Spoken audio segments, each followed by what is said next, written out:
क्या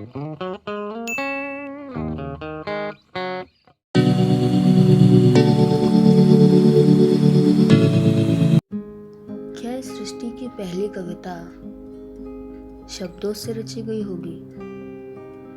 क्या उस रचयिता ने अपनी पूंजी में मन के रंगों को न घोला होगा?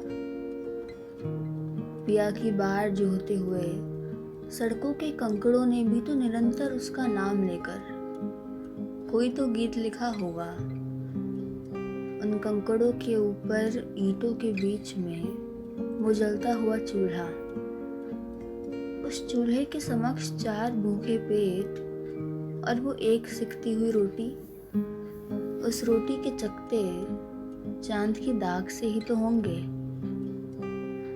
उस रास्ते से होकर कुछ लोग मंजिल तक पहुंचे, कुछ लौट आए, पर जो मंजिल पर पहुंचकर गुम हो गए, उनकी गुमनामियों ने भी तो कहानियां लिखी होंगी।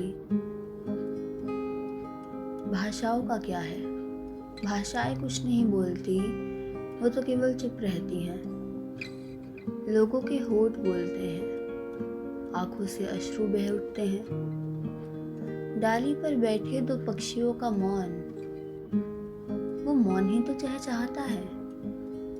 इस झूठे बदन के संसार में 2 आत्माओं का मिलन धरती और आकाश को बांधे उस क्षितिज सा ही तो है।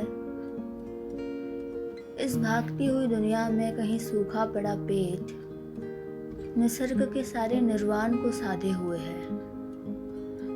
आजाद धरती पर आजाद मुल्क है। उन आजाद मुल्कों में वो आजादी से की गई हत्याएं, उन हत्याओं की चुप्पी कानों के पर्दों को चीरती है।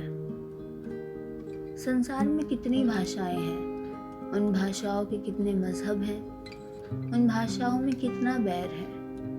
उर्दू, हिंदी, मलयालम, पंजाबी, अंग्रेजी, तमिल, बंगाली और न जाने शब्दों के कितने चोले हैं। और इन सब के बीच मनुष्य कितना मूर्ख है। भाषाओं से ही तो मुल्कों को काट दिया गया। कुछ भाषाओं को पढ़ा लिखा तो कुछ को अनपढ़ गंवार कहा गया, जबकि कहा तो कुछ नहीं जाना चाहिए था, क्योंकि भाषाएं तो केवल साधन है, और जो साध्य है वो अदृश्य है। वो एक स्पर्श, वो एक मुस्कान, वो एक नज़र, वो एक आंसू, क्योंकि साहित्य की सांसें तो इन्हीं से चलती हैं। मानव सभ्यता में मानव की पहचान भाषाओं से नहीं, भावों से ही तो होती है।